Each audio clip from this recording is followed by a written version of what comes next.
No nos han vencido. Experiencias desde abajo. Bueno, hoy vamos a hablar de el 25 de mayo, pero lo vamos a hacer desde otro lugar. Si bien es importante conocer el pasado para poder entender el presente y proyectar de la mejor manera posible el futuro, digamos que el 25 de mayo históricamente se ha recordado, digamos, desde una manera burocrática. Y que esa manera no nos deja ver en realidad que seguimos bajo otra forma de dominación. Y ya lo vamos a ver un poquitito más adelante. Incluso a veces cuando nosotros o se plantea la manera de ir por algunas cosas que obturan la democracia, algún poder que tiene parte de la riqueza que debería distribuirse entre los argentinos, te dicen que no da la correlación de fuerzas. Y la verdad que esa es un argumento falaz de los que son militantes del posibilismo. Nadie está hablando de apropiarse de los medios de producción, etc.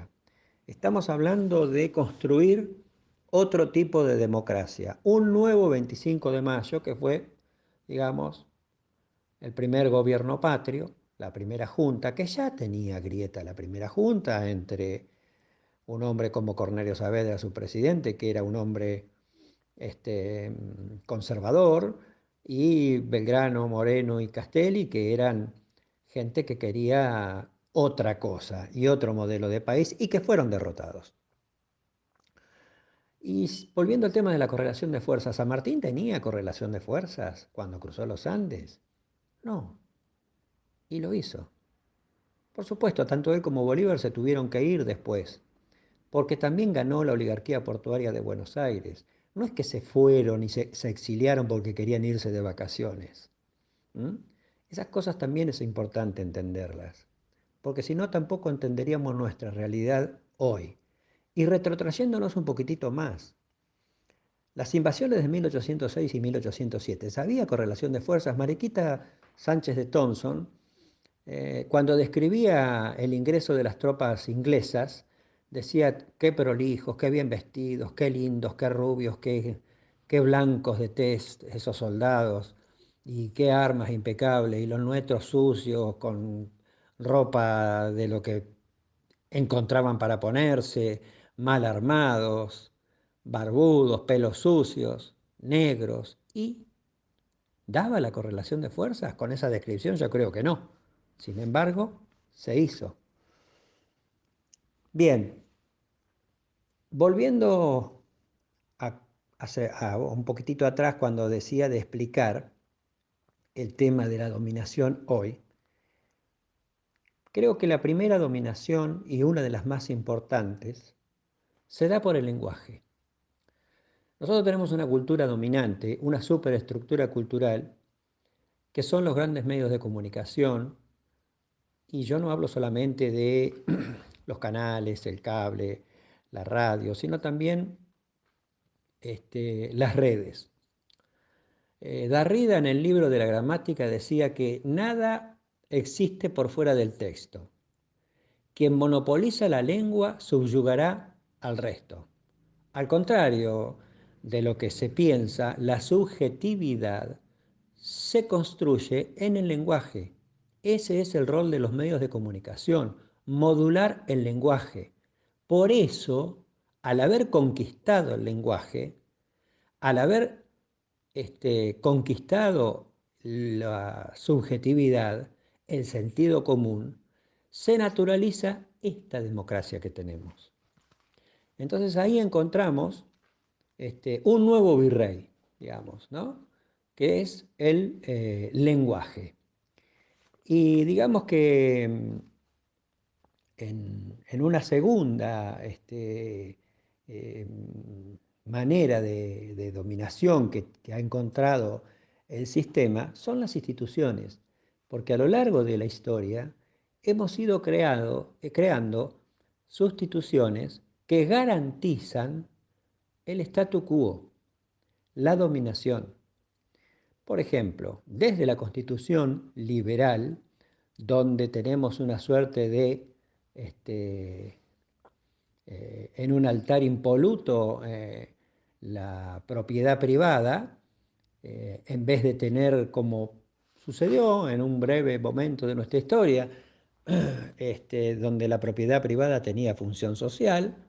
Bueno, desde esa Constitución, que es la norma fundamental de donde se desprende todo el ordenamiento jurídico, hasta una justicia que, como decía Céline, casi todos los deseos de los pobres terminan en la cárcel, ¿no? Bueno, una justicia que también garantiza el saqueo de la patria. Y, por supuesto, sus voceros de ese sector dominante de los dueños de la Argentina, que son los grandes medios de comunicación.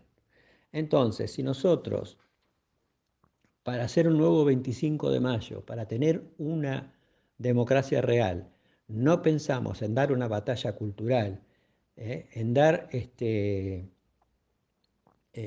transformar esas instituciones como son una reforma constitucional, donde, por ejemplo, tengamos el derecho a una información veraz, donde no seamos hablados, opinados y pensados, y donde, dando una batalla cultural importante, tengamos otro lenguaje, y bueno, vamos a tener este tipo de democracia. Por eso debemos entender que la cultura no es esto. La cultura es transformar la experiencia del pueblo en conocimiento. La educación instruye, pero el conocimiento libera. También en la educación debemos modular un lenguaje nuevo, un lenguaje para la liberación. Así que en este cortito homenaje al 25 de mayo, la propuesta es que lo repensemos y que intentemos derrocar a esos nuevos virreyes modernos, mucho más peligrosos porque no se los ve, que es la cultura dominante que nos impone un lenguaje y que son esas instituciones que han sido moldeadas por el poder fáctico. Por eso, para finalizar, les quería comentar o decir que si no pensamos otra forma de democracia, si no construimos un nuevo 25 de mayo donde derrotemos a estos virreyes modernos, y bueno, la democracia va a seguir siendo una suerte de cárcel de puertas abiertas. Un feliz 25 de mayo para todos y todas, y que sea un día de reflexión para pensar un país mejor posible.